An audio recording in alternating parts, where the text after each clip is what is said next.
We have reached day 32 of vlogging every day until I'm 150 pounds.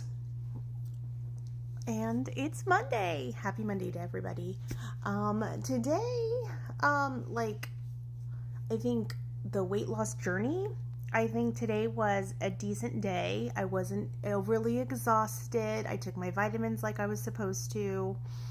I think the biggest thing for me is that I do pack snacks for the day. I mean, I don't tend to have big, huge meals. The one thing about being on a semaglutide is that I am not hungry at all. I mean, and of course, I can really tell sometimes when I am starting to shake and because I haven't eaten anything.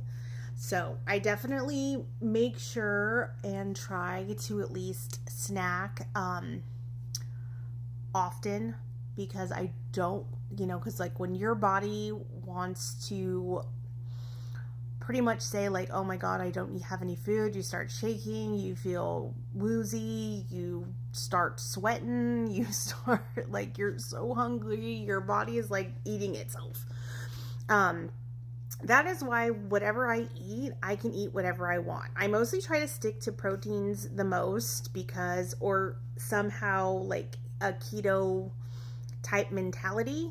Anything with of course, free foods are always zero carb foods. That's pickles, olives, meats of any kind, salami, lunch meat, even though that there might be if it's a honey turkey or whatever, I only get the stuff that's from the actual deli. I don't really necessarily buy the pre-packaged. I have it sliced at the deli because I think that it just tastes so much better.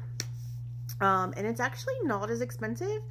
I think some of the pre-packaged stuff is a lot more expensive a lot of times, depending. I mean, I am a Safeway advocate, so I mean, I've literally been shopping at Safeway since I was probably 16, which is insane because it feels that's so forever ago.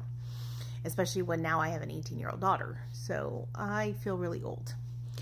But other than that, I think more stressor at work today wasn't such the greatest day at work. But that's okay. Not every day is going to be perfect.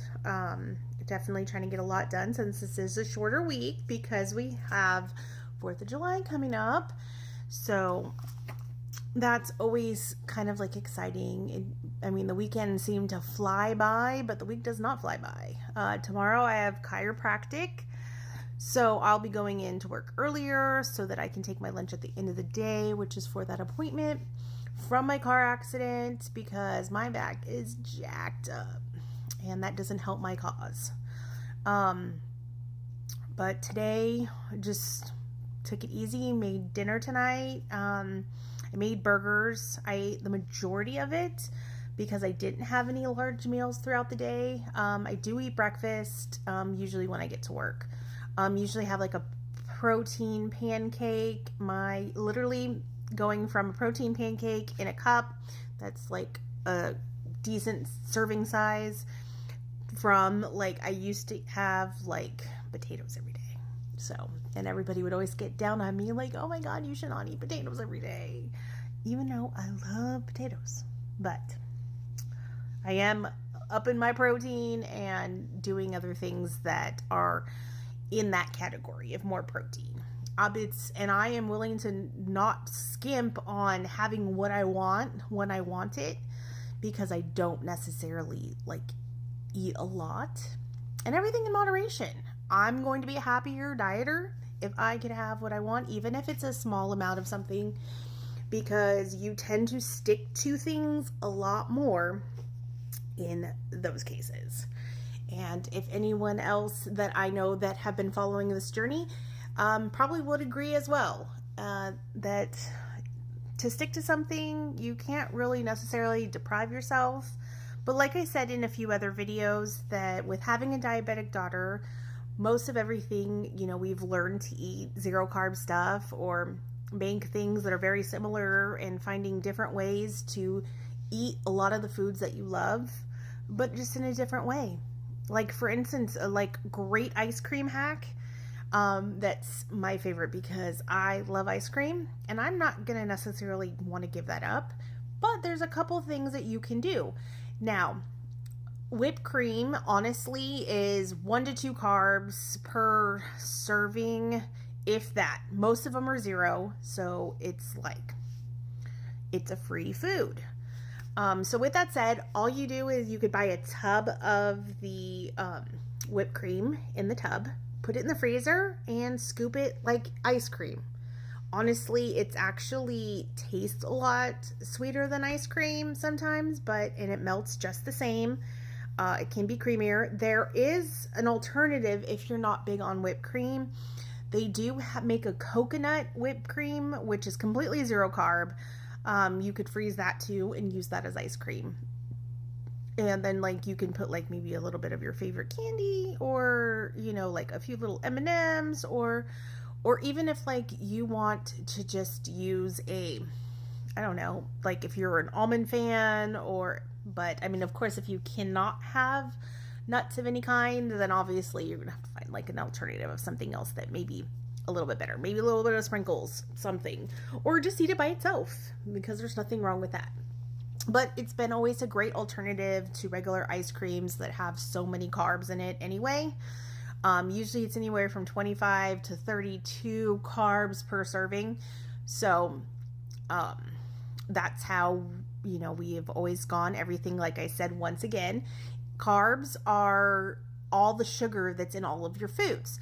So if you are constantly looking at calories and you actually read the label, you'll see that even if something is like 90 calories, but you have 64 grams of carbs, most of that all is going to be sugar. And that's what you need to watch. Not the fiber count. The fiber count doesn't count when it comes to being a diabetic, but it is the carb count that is what your ratio is based on, because it is based off of sugar content. So just a little tidbit of a little more education on that's the kind of lifestyle we've had. I mean, since my daughter was 6 and she's 18 now, so we've been in it for a long time. But, we tried to all kind of like stick to that. I mean, I have 2 other kids that,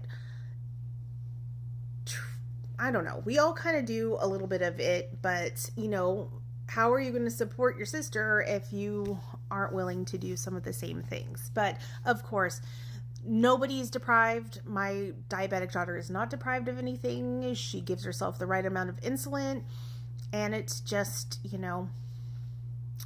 it's just a numbers game pretty much.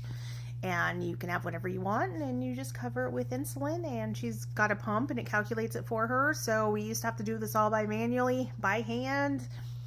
So we don't have to do that anymore. But other than today was kind of like a stressful day, so I didn't have soda today, and I'm probably going to regret that tomorrow. But we've been taking it's like this powder that's like a fizz powder, and it's supposed to be really good for your gut health.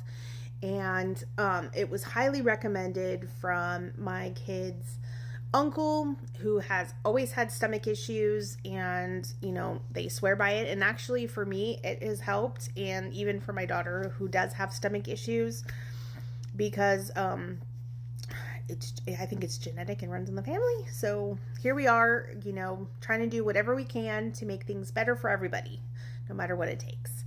But again, thank you all for following my journey and listening to my day-to-day struggles with everything. And once again, I appreciate each and every one of you, and keep following for more, and all those little funny videos I like to do as well, because I don't stick to just one thing.